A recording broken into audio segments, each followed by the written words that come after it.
दलित हैं, पिछड़े हैं, अल्पसंख्यक हैं, ये महंगाई से, बेरोजगारी से परेशान है। नीट की परीक्षा लीक हो गई, पुलिस की भर्ती लीक हो गई। ये जो दलित समाज है, जो पिछड़ा समाज है, ये किसी भी तरह से शिक्षा में ना हिस्सेदारी ले पाए, किसी भी तरह से राजनीति में ना हिस्सेदारी ले पाए। ये मनु का संविधान चाहते हैं, ये मनुवादी संविधान चाहते हैं कि ये संविधान जो बदलने की बात करते हैं, हम लोग उनको बदलने की बात करते हैं।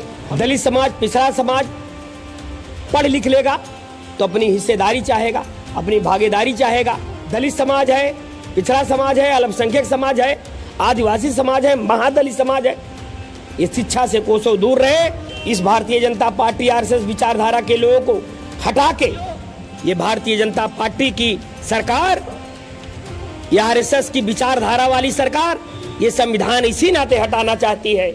इसी बाबा साहब की संविधान की देन है कि हम लोग प्रधान बन पाते हैं, जिला पंचायत सदस्य बन पाते हैं, ब्लॉक प्रमुख बन पाते हैं। मेरे भाइयों, ओबीसी के लोगों, अल्पसंख्यक के लोगों, महादलित के लोगों, नट समाज के लोगों, पत्थरकर समाज के लोगों, कंजर समाज के लोगों, इन भारतीय जनता पार्टी आरएसएस के बहरूपियों से सावधान रहना। अखिलेश की हुकूमत थी प्रदीप भाई, हाँ, याद कर दीजिए।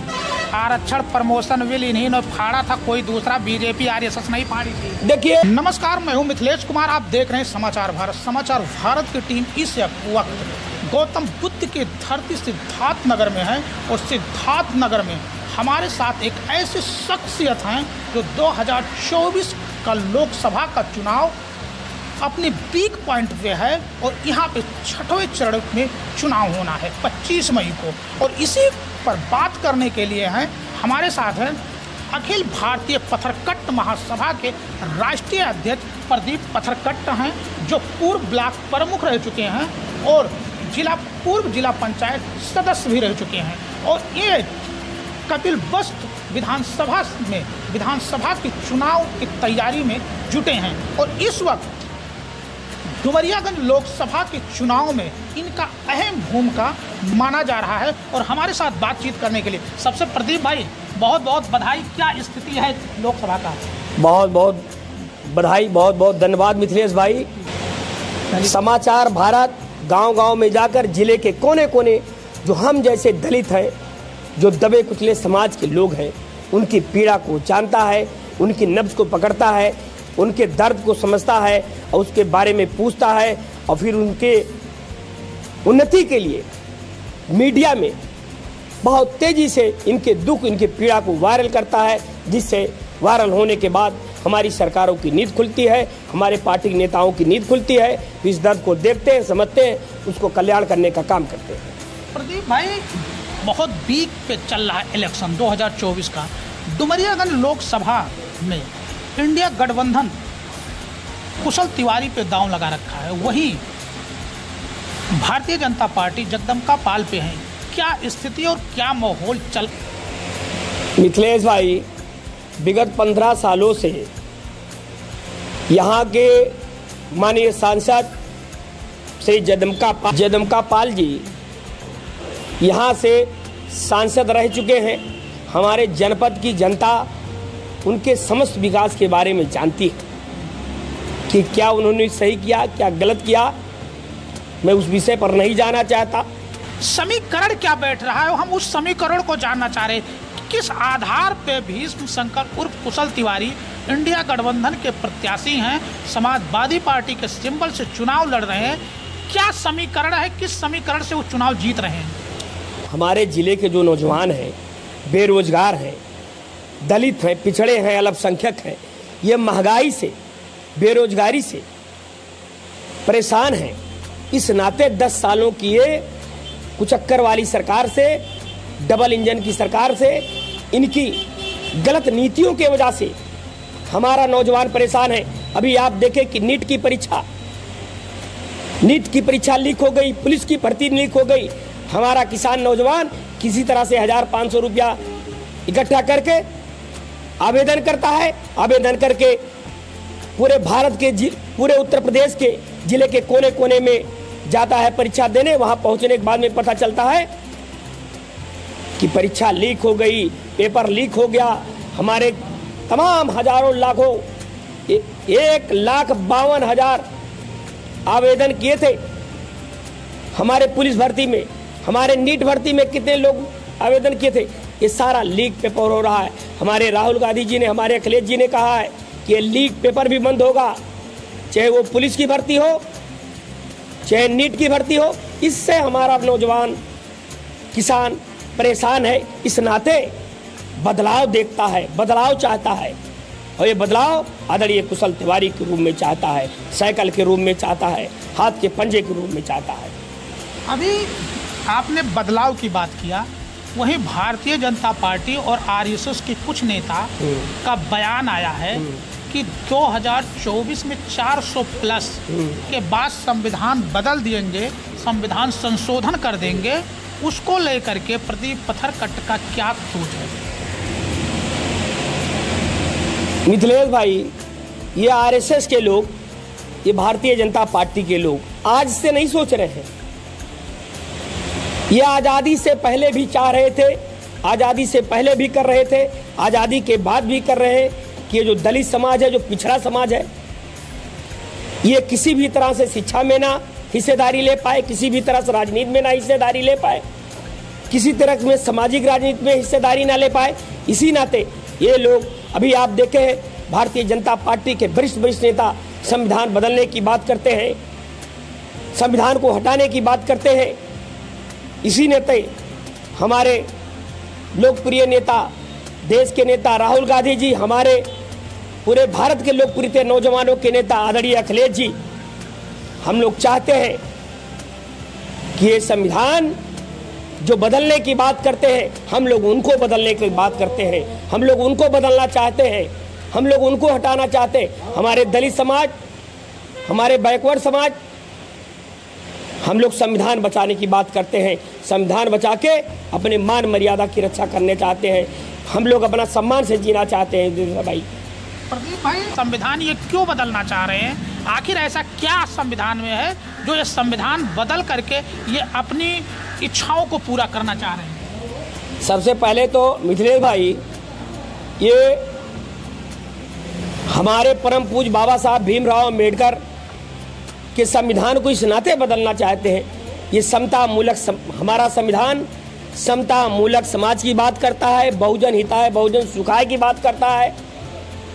और इनका ये जो मनुवादी संविधान चाहते हैं, ये मनु का संविधान चाहते हैं, ये मनुवादी संविधान चाहते हैं।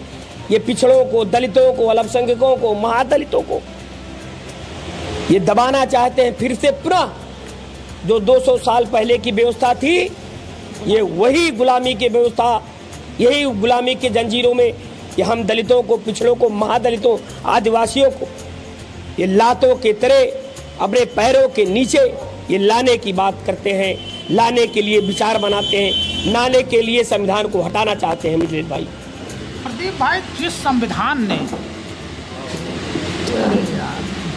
संविधान ने दलित, ओबीसी, एसटी, एसटी माइनॉरिटी को पढ़ने का अधिकार दिया, प्रधान से लेकर प्रधानमंत्री बनने का अधिकार दिया, राजनीति में हिस्सेदारी दिया, आईएएस, आईपीएस, डॉक्टर, इंजीनियर बनना शुरू किए, एससी, एसटी, ओबीसी को, कहीं ऐसा तो नहीं लग रहा है इन लोगों को कि एससी, एसटी, ओबीसी जितना जागरूक होगा, पढ़ लिख करके शिक्षित होगा, आईएएस, आईपीएस, डॉक्टर, इंजीनियर बनेंगे, वो हमारी राजनीति को समझेंगे, हमारा विरोध करेंगे, इसीलिए वो संविधान बदलना चाह रहे हैं।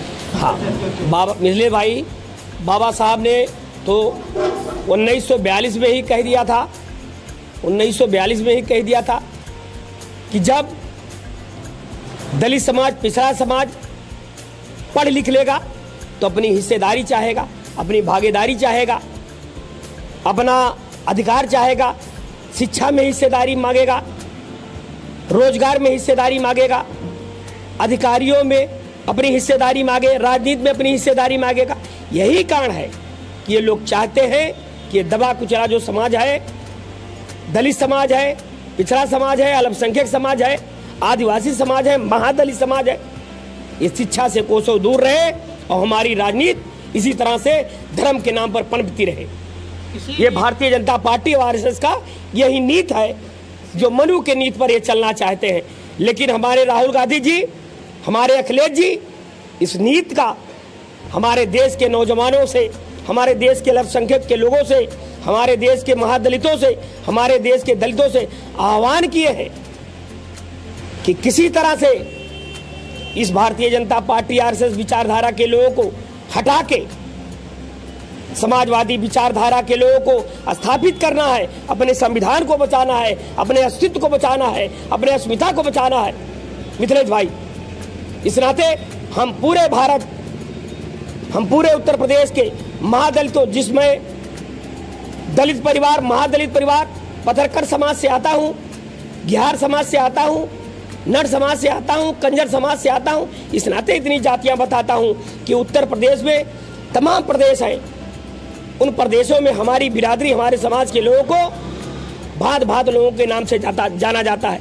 इस नाते मैं इनका नाम लेता हूँ। हम लोग बंजारा भी हैं, हम लोग एक जगह से दूसरी जगह चलने फिरने वाले लोग हैं।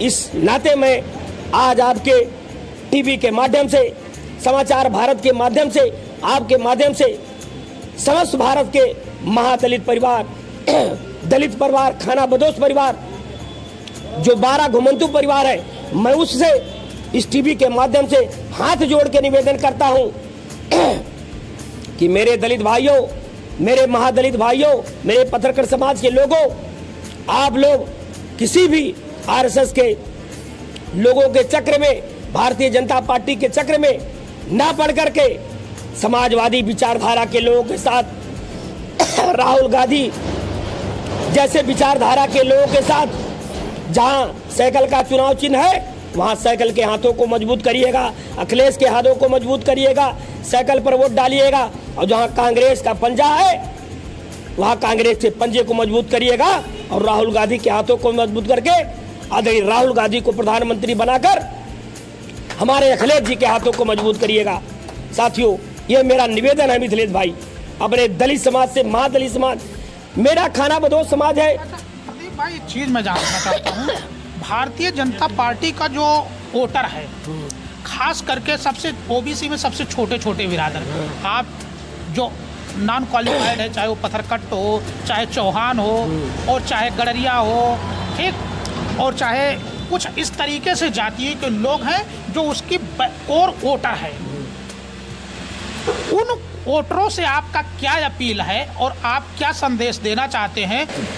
मैं मिथिलेश भाई, जैसे अभी जिन जातियों का आपने नाम लिया है, प्रजापति है, कहार है, कुहार है, लोनिया है, मल्ला है, चाई है, गडरिया है, राजभर है, पत्थरकट्ट है, नट है, बंजारा है, मुसहर है, कंजर है, मैं इन सभी जातियों से आपके चैनल के माध्यम से निवेदन करना चाहता हूं, बताना चाहता हूं कि मेरे भाइयों, ये भारतीय जनता पार्टी की सरकार, ये आरएसएस की विचारधारा वाली सरकार, ये संविधान इसी नाते हटाना चाहती है, क्योंकि हम लोग जितनी जातियों का मैंने नाम लिया है, हम लोग इसी संविधान की देन है, इसी बाबा साहब की संविधान की देन है कि हम लोग प्रधान बन पाते हैं, जिला पंचायत सदस्य बन पाते हैं, ब्लॉक प्रमुख बन पाते हैं और विधायक जैसा पद का आवेदन करने के लिए साहस भरते हैं। इसी संविधान की देन है। तो मेरे भाइयों, ओबीसी के लोगों, अल्पसंख्यक के लोगों, महादलित के लोगों, नट समाज के लोगों, पत्थरकर समाज के लोगों, कंजर समाज के लोगों, इन भारतीय जनता पार्टी आरएसएस के बहरूपियों से सावधान रहना और सावधान रहते हुए आदरणीय अखिलेश यादव जी के हाथों को मजबूत करना, साइकिल पर वोट देना, सिद्धार्थ नगर में कुशल तिवारी जी को भारी से भारी बहुमत से चुनाव जिताना और पूरे देश में जहां कांग्रेस है वहां कांग्रेस से समर्थन करना, जहां समाजवादी पार्टी साइकिल है वहां साइकिल का साथ देना, आम आदमी पार्टी जहां है वहां आम आदमी पार्टी का साथ देना। मैं इस मंच के माध्यम से मिथिलेश भाई आपसे अनुरोध करना चाहता हूं, हमारे देश के समस्त नागरिकों से अनुरोध करना चाहता हूं कि ये जो संविधान हमारा खतरे में, संविधान को जो हटाने की बात करते हैं भारतीय जनता पार्टी के लोग, भारतीय जनता पार्टी के तथाकथित लोग संविधान को गर्ग में डालने की बात करते हैं, संविधान के पन्ने को बदलने की बात करते हैं। मैं आपके चैनल के माध्यम से हाथ जोड़ के अपने समाज के लोगों से कहता हूं, जो संविधान के बदलने की बात करते हैं, आप उनको बदलने का काम करिएगा। मेरे भाइयों, उनको बदलने का काम करिएगा। इन भारतीय जनता पार्टी और इन मनवादी विचारधारा के लोगों को हटाकर समाजवादी विचारधारा के लोगों को स्थापित करने का काम करिए। प्रदीप भाई, आप 2014 में प्रधानमंत्री नरेंद्र मोदी बने, 2019 में फिर मोदी भाजपा की सरकार आई। ये चुनाव जीत कैसे रहे? और 2022 का भी चुनाव हुआ उत्तर प्रदेश में, वहाँ भी पूर्ण बहुमत में सरकार में आया। ये चुनाव जीत कैसे रहे और क्या इनका समीकरण, आप लोग क्यों फेल हो जा रहे हैं? मिथिलेश भाई, ये जो भारतीय जनता पार्टी के लोग चुनाव जीते थे, 10 साल इन्होंने अपना कार्यकाल किया है, ये दलित, ओबीसी, पिछड़े, महादलित, आदिवासियों के वोटों से ही तो जीते थे। ये किनके वोटों से जीते थे? आज 10 साल बाद जब हम लोग जान पाए कि संविधान बदलने की बात करते हैं, संविधान बदलने की बात करते हैं, दलितों के हक हकूक को हटाने की बात करते हैं, उस समय हम लोग जागे। अब की बार देखिएगा 2024 का चुनाव हो रहा है, मैं इनकी क्या बात करूं? 2024 का चुनाव हो रहा है, इनकी जमानत 200 सीट से आगे नहीं जा पाएंगे। ये 400 की बात करते हैं, ये 200 क्रॉस नहीं कर पाएंगे। मिथिलेश भाई, आप देख लीजिएगा, ये महागठबंधन, इंडिया गठबंधन का ऐतिहासिक जीत रहेगा। इंडिया गठबंधन की सरकार बनेगी और मैं इनकी क्या बात करूं? तो आपका ये कहना है कि ये दलित, अहिर, गडरिया, कुर्मी, कुहार, पासी, लोधी, धुनिया, चमार वोट इनका लेते हैं, सत्ता पाने के बाद इनको अधिकार से वंचित और गुलाम बनाने का षड्यंत्र रचते हैं। बिल्कुल बिल्कुल यही बात करते हैं मिथिलेश भाई, ये यही बात करते हैं। हमारे वोट से लेके, हमारा वोट दलितों, पिछड़ों, आदिवासियों, महादलितों, कंजड़, नट, पत्थरकट, जो खाना बदोश है, उनका एक एक वोट लेकर ये कुर्सी पर बैठते हैं और फिर इन्हीं के अधिकारों को छीनने की, आरएसएस के कुचक्कर में पढ़कर इन्हीं के अधिकारों को छीनने की बात करते हैं। मैं भारतीय जनता पार्टी की कैसे बात करूं? 10 सालों से सरकार है मिथिलेश भाई, लेकिन मेरे जानकारी में एक भी हमारे पत्थरकट समाज को भारतीय जनता पार्टी ने आज तक एक भी सीटें न विधानसभा में दिया, न राज्यसभा में दिया, न एमएलसी में दिया।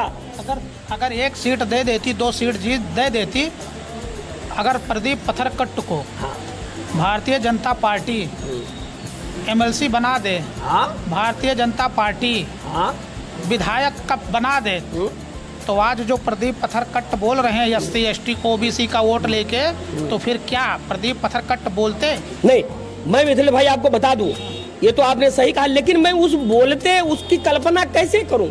जब जहां अंडा ही नहीं है तो वहां बच्चे की कल्पना कैसे करूं? आप बता देंगे कि आपको प्रधानमंत्री बना देते तो क्या करते?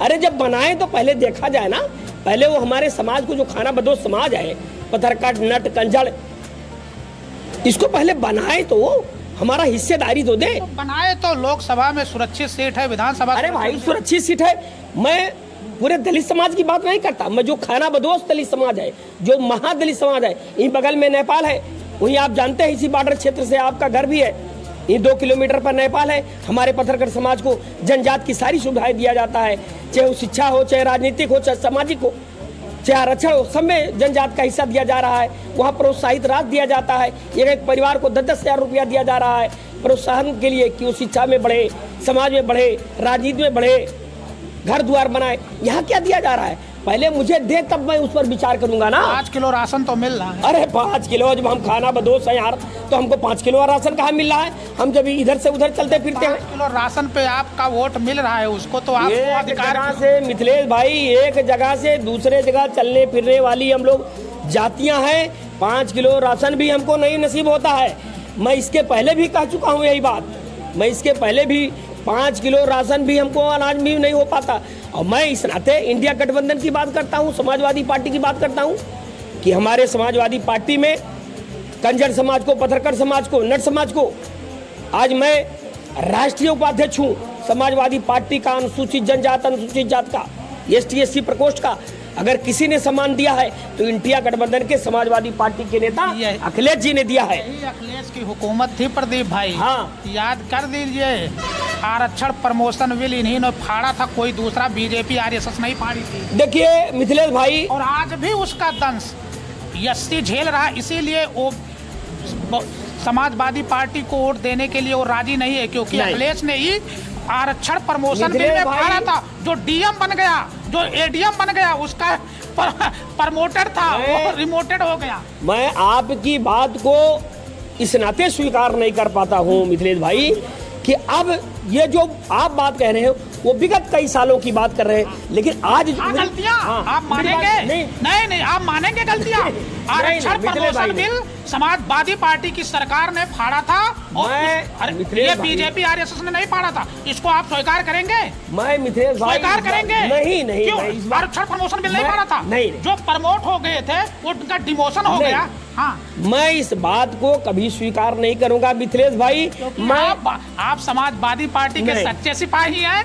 समाचार भारत के तीखे सवाल से आप बच रहे हैं। अखिलेश के समर्थन में बोल रहे हैं। नहीं, बिल्कुल अखिलेश जी के समर्थन। लेकिन अखिलेश की सरकार में जो आरक्षण प्रमोशन बिल फाड़ा था उसको आप नहीं बयान कर रहे हैं। अखिलेश भाई, अखिलेश यादव ने भी कहा था कि वो गलतियां हुई।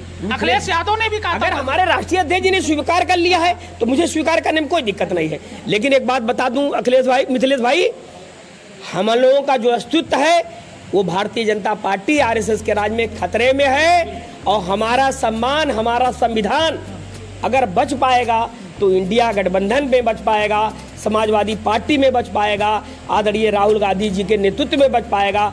अगर किसी ने आज तक इस पत्थरकट समाज के लोगों को जरा सा सम्मान दिया है, मैं आबादी के मामले में 1 मिनट कह देता हूँ मिथिलेश भाई।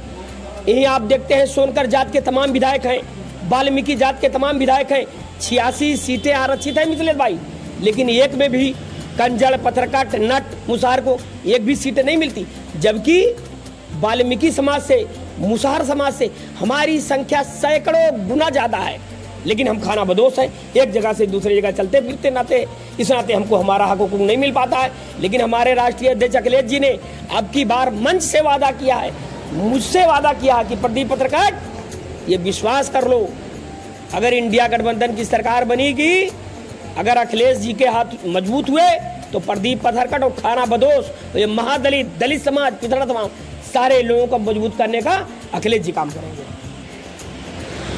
तो देख सकते हैं, ये थे अखिल भारतीय पथरकट महासभा के राष्ट्रीय अध्यक्ष और पूर्व ब्लॉक प्रमुख और पूर्व जिला पंचायत सदस्य प्रदीप पथरकट, जिनका साफ कहना है कि ये भारतीय जनता पार्टी और आरएसएस के लोग बाबा साहेब के दिए हुए संविधान को 75 साल हुआ, और उस 75 साल में एसटी, एसटी, ओबीसी को जो 27% ओबीसी को आरक्षण मिला और 22.5% दलित को आरक्षण मिला, उस आरक्षण के बदौलत प्रधान से लेकर प्रधानमंत्री, राष्ट्रपति तक बनने का प्रावधान है और राष्ट्रपति तक बने।